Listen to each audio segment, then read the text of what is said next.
let's go.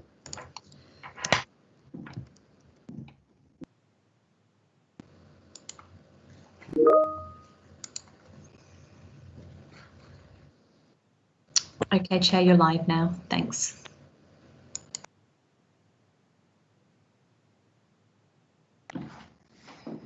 Good afternoon and welcome to everybody and Norwich City Council's Licensing Subcommittee. It's 17th of February 2021 and this is the determination meeting for Bedfords Bar, Norwich. Okay, I'll begin. The determination is to revoke the licence.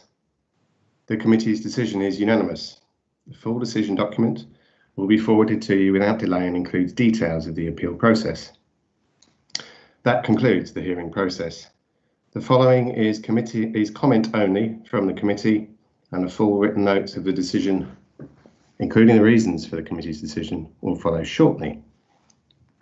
The licensing subcommittee is required to uphold the 4 licensing objectives in the public interest. In reaching this determination, the committee considered all the evidence and the submissions provided by the Public Health Department at Norwich City Council, the police, and various responses offered by the licensee and their representative.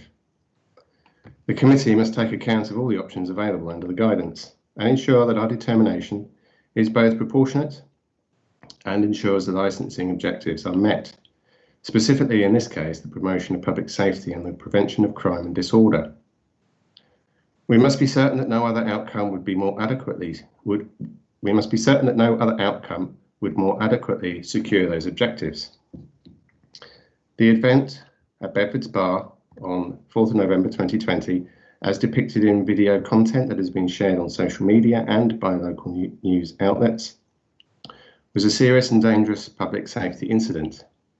We cannot be sure that they were symptomatic or asymptomatic people infected with COVID at this venue on that night, or, if there were, whether subsequent infections led to serious illness or death amongst the wider population in our city. But it is known that such behaviour can and does lead to those outcomes, and that many people have died in the UK and locally since this time. It is why restrictions were in place and why they were set to be extended the following day. The committee viewed additional footage from inside the venue and heard further evidence that demonstrated similar behaviour, considered dangerous to public safety, was apparently routine amongst staff and certain customers at this venue.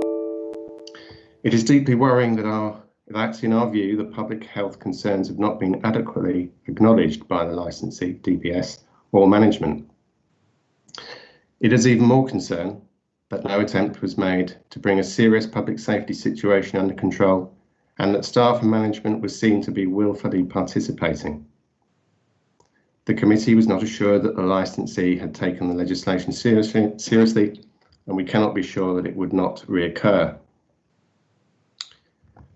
As the chair of the committee, while this has no bearing on our decision for the reasons for it, I would like to highlight a related area of concern.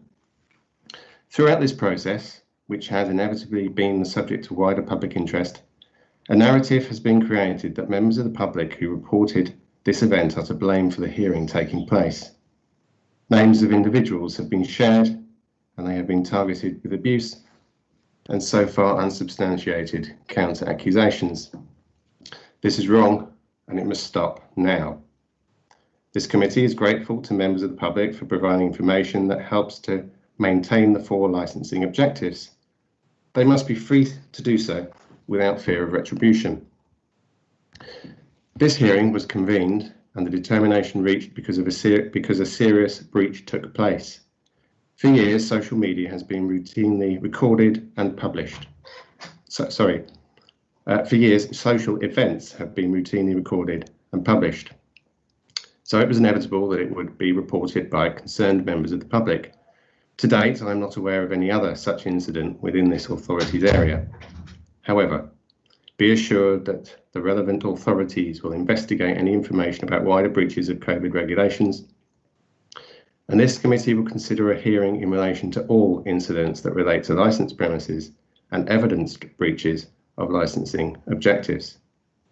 I would like to thank everyone for attending, all officers for their hard work supporting the committee, and David Lowens and colleagues from MP Law for their excellent legal advice. Thank you all, and goodbye.